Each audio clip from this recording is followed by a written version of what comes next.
തൃശൂരിൽ ലാലി ജെയിംസിനെതിരെ അച്ചടക്ക നടപടിക്ക് ഒരുങ്ങുകയാണ് DCC നേതൃത്വം. മേയർ സ്ഥാനവുമായി ബന്ധപ്പെട്ട പരസ്യ പ്രതികരണം പാർട്ടിയെ പ്രതിസന്ധിയിലാക്കിയ സാഹചര്യത്തിലാണ് തീരുമാനം. ലാലി പാർട്ടിക്ക് വിധേയയാകണമെന്ന് മുതിർന്ന നേതാവ് തേറമ്പിൽ രാമകൃഷ്ണൻ ആവശ്യപ്പെട്ടു. വിവാദത്തിലേക്കൊന്നും ഞാനില്ല. ഞാനൊരു കോർഡിനേറ്റർ മാത്രമാണ്. ഞാനൊരു ലീഡറോ കിങ് മേക്കറോ അല്ല. ആവശ്യമില്ലാത്ത വിവാദം എന്നോട് ചോദിക്കേണ്ട. ആര് എന്ത് പറയുന്നു എന്നതിന് മറുപടി പറയുന്നത് ഞാനല്ല. കോൺഗ്രസ് പാർട്ടിയെ സംബന്ധിച്ചിടത്തോളം ഒരു തീരുമാനമെടുത്തു. ആ തീരുമാനം നടപ്പിലാക്കും.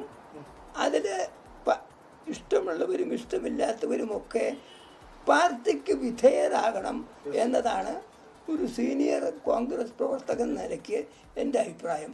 അതെല്ലാവരും ചെയ്യും എന്ന് തന്നെയാണ് എൻ്റെ വിശ്വാസം. തൃശ്ശൂരിൽ നിന്ന് സൂരജ് സജി കൂടുതൽ വിവരങ്ങളുമായി ചേരുന്നു. സൂരജ്, ലാലി പുറത്താക്കാൻ തീരുമാനിച്ചു കഴിഞ്ഞാൽ എന്താവും അവിടുത്തെ മേയർ തെരഞ്ഞെടുപ്പിൻ്റെ അവസ്ഥ? ലാലി ജെയിംസ് ഇപ്പോഴും ഇടഞ്ഞു തന്നെ നിൽക്കുകയാണോ?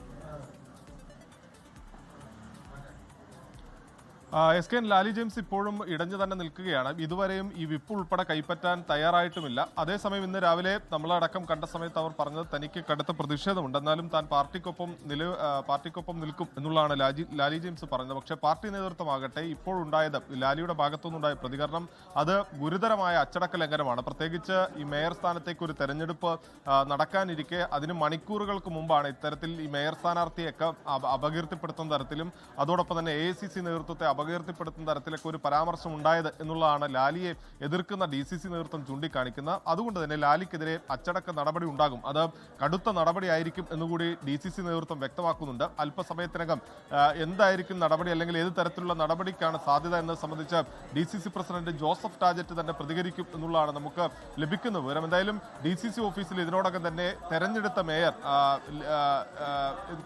പുതിയ മേയർ, അതായത് കോൺഗ്രസ് നിർദ്ദേശിച്ച മേയർ അടക്കം നിജി ജസ്റ്റിനടക്കം ഇപ്പോൾ ഇവിടെ എത്തിയിട്ടുണ്ടായിരുന്നു. അവരെല്ലാവരും എത്തി മാധ്യമങ്ങളെ കണ്ട സമയത്തും നിജി ജസ്റ്റിനടക്കം ഗുരുതരമായ ആരോപണം അല്ലെങ്കിൽ ലാലിക്ക് മറുപടി നൽകുന്ന ഒരു സാഹചര്യം ഉണ്ടായി. താനും നേരത്തെ ഉല്ലൂരിൽ മൂന്ന് ദിവസത്തോളം ഉല്ലൂരിൽ മേയർ MLA സ്ഥാനാർത്ഥിയാക്കി ഉയർത്തിക്കാട്ടുകയും അവിടെ വർക്ക് ചെയ്യുകയും ഒക്കെ ചെയ്തതാണ്. അതിനുശേഷം തന്നെ മാറ്റി നിർത്തും. ആ സമയത്ത് പോലും പാർട്ടിക്കെതിരെ പറഞ്ഞിട്ടില്ല. പക്ഷേ ഇപ്പോഴുണ്ടായ ലാലിയുടെ വിമർശനം അത് അംഗീകരിക്കാൻ കഴിയുന്നതല്ല എന്നുകൂടി നിജി ജസ്റ്റിനടക്കം പറയുന്നുണ്ട്. എന്തായാലും പാർട്ടി ലാലിക്കെതിരെ കർശന നടപടിയിലേക്ക് പോകുന്നു. തേറമ്പിൽ രാമകൃഷ്ണൻ ആകട്ടെ ഈ തെരഞ്ഞെടുപ്പിന് ചുക്കാൻ പിടിച്ചതിൽ പ്രധാനിയായ കോൺഗ്രസിന്റെ മുതിർന്ന നേതാവാണ് തേറമ്പിൽ രാമകൃഷ്ണൻ. അദ്ദേഹം പറയുന്നുണ്ട് ലാലി ജെയിംസ് പാർട്ടിക്ക് വിധേയയാകണം, അടിയന്തരമായി വിപ്പ് കൈപ്പറ്റണം എന്നടക്കമുള്ള നിർദ്ദേശങ്ങൾ നൽകുന്നുണ്ട്. എന്തായാലും 9:30 ഇവിടെ നിന്ന് UDFന്റെ കൗൺസിലർമാർ കോർപ്പറേഷനിലേക്ക് തിരിക്കും.